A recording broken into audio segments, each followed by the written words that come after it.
I'm going to talk a little bit about myself, but I work with young people, and so we do a lot of interactive activities. And so first I want to just do an activity to get to know you a little better and for you to get to know each other and see who's in the audience. Will you guys indulge me for that for a minute? Yeah? Okay, cool. It's very simple. You really don't have to do much. It's called stand up, sit down. So I'm going to say a statement, and if the statement applies to you, you stand up, notice who else is standing, and then have a seat. That's all you got to do. Simple, right? Okay. So stand up if you went to elementary, middle, or high school in Philadelphia.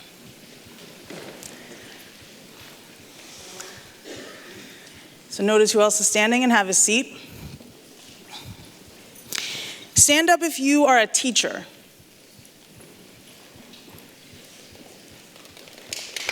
Yeah.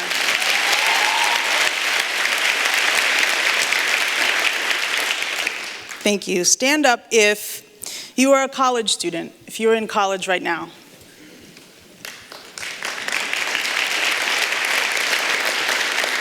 Okay, you guys added the applause in there. That was cool. Great. Stand up if you are a parent. These guys definitely deserve a round of applause.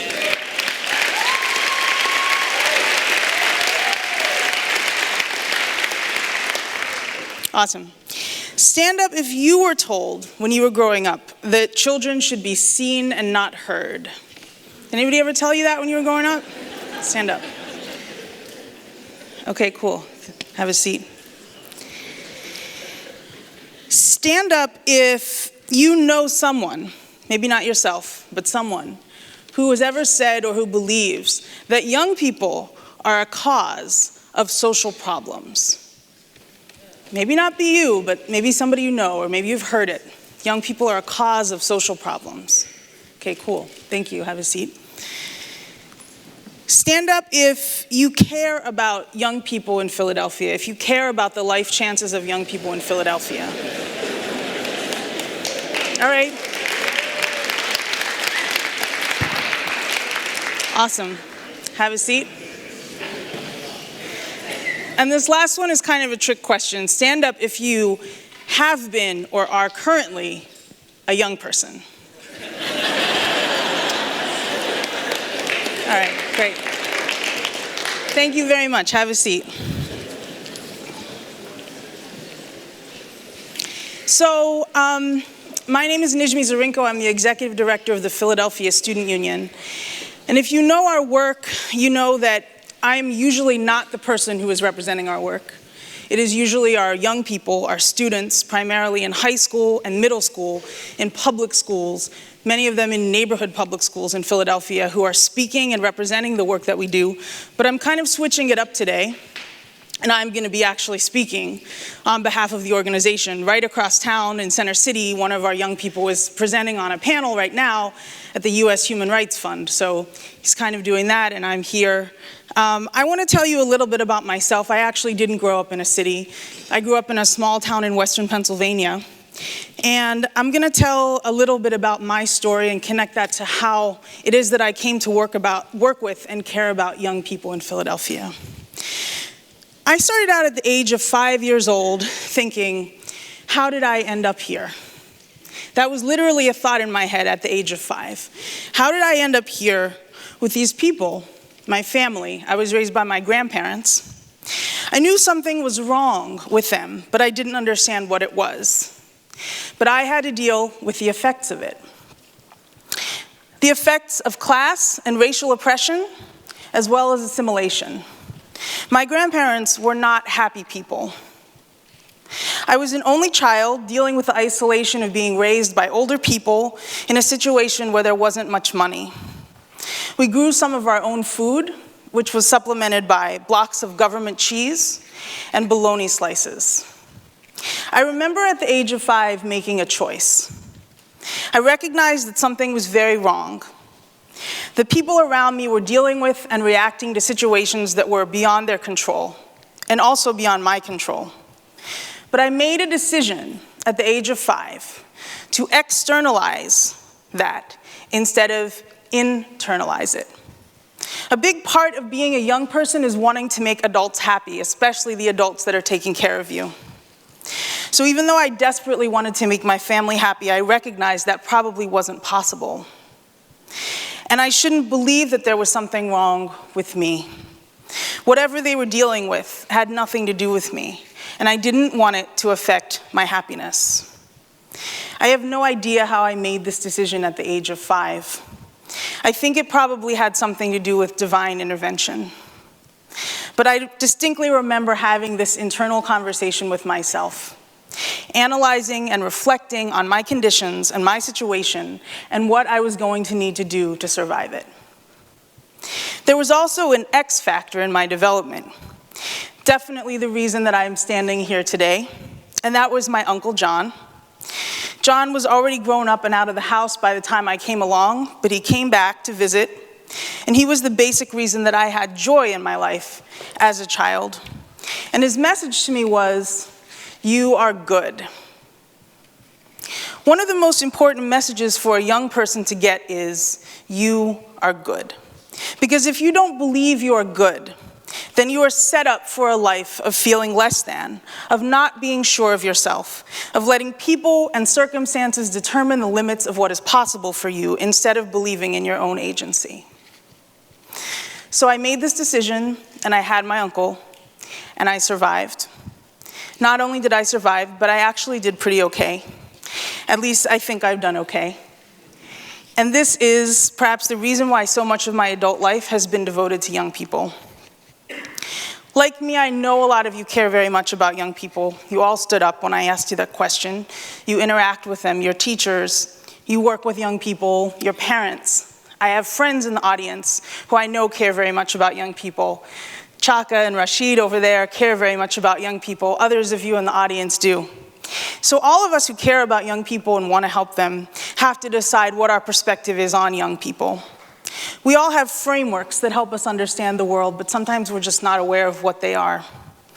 And a lot of my work is helping people to explore their perspective and to claim it. I haven't been doing any slides. Cool. Great.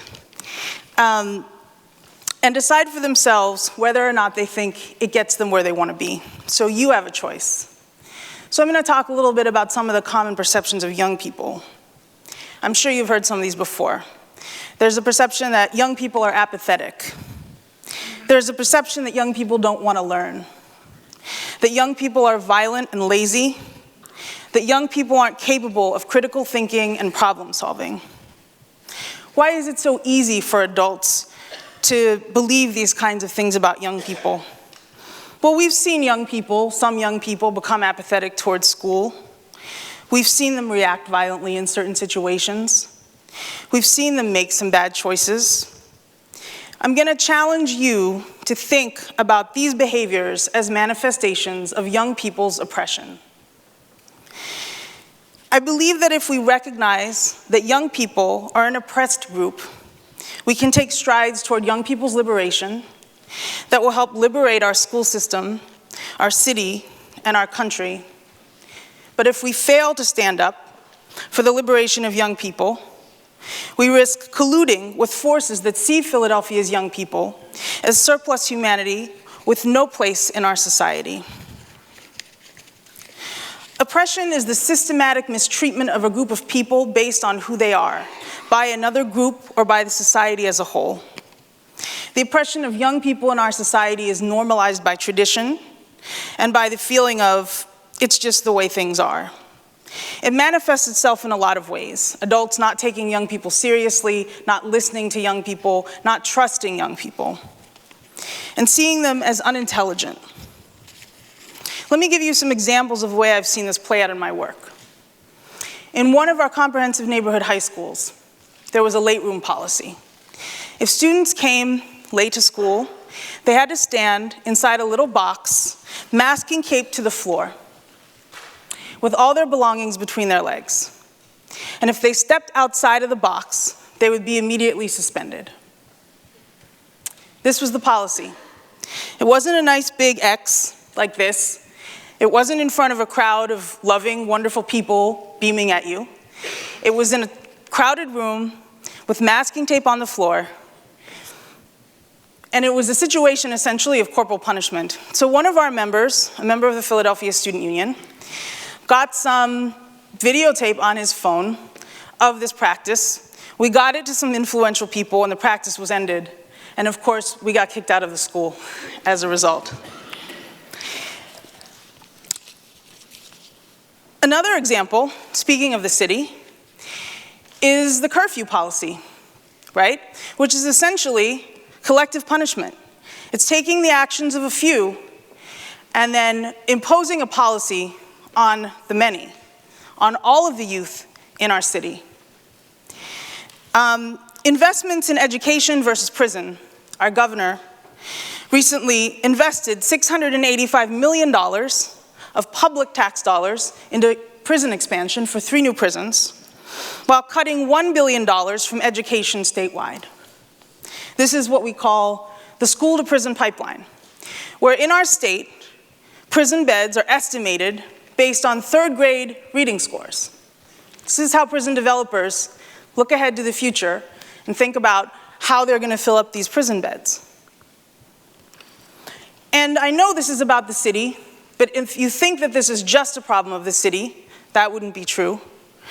In Luzerne County, where per capita income is less than $20,000 a year, and 95% of the population is white, between 2003 and 2008, 2 judges accepted $2.9 million in kickbacks from the developer and owner of 2 private for-profit juvenile facilities in exchange for placing young people in these facilities through the juvenile court process, in a scandal that came to be known as Kids for Cash.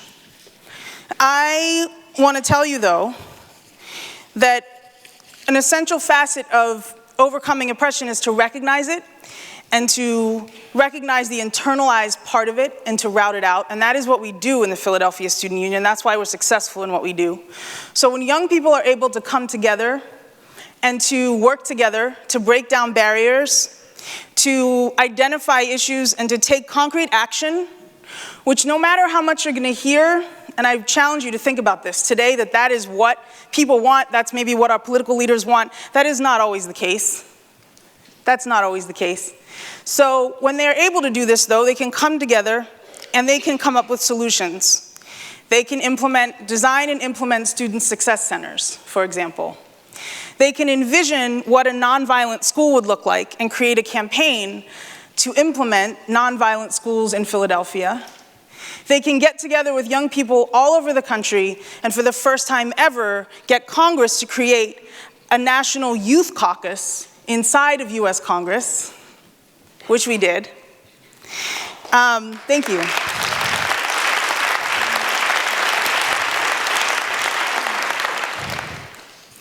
So I'm going to leave you with something that Marquita Hudgens, one of our former members, graduate of Overbrook High School, she's now in college, said. She was talking to me one day about this idea of deja vu. And she said, before I knew what this was, I thought I was crazy. I was having this feeling of being somewhere before, hearing something before, and I didn't know what it was. And I really thought that I was going insane. And then she said she learned the term deja vu, and all of a sudden she had language to use for her experience that helped her put it into context and understand that she in fact wasn't crazy, that that's a very common experience that lots of people go through. And I think that that's what I would like to leave you with as well, that the idea of young people's oppression is putting language on something that we see happening around us every day. And what I want to ask you to do is recognize it and commit yourself to young people's liberation. Thank you.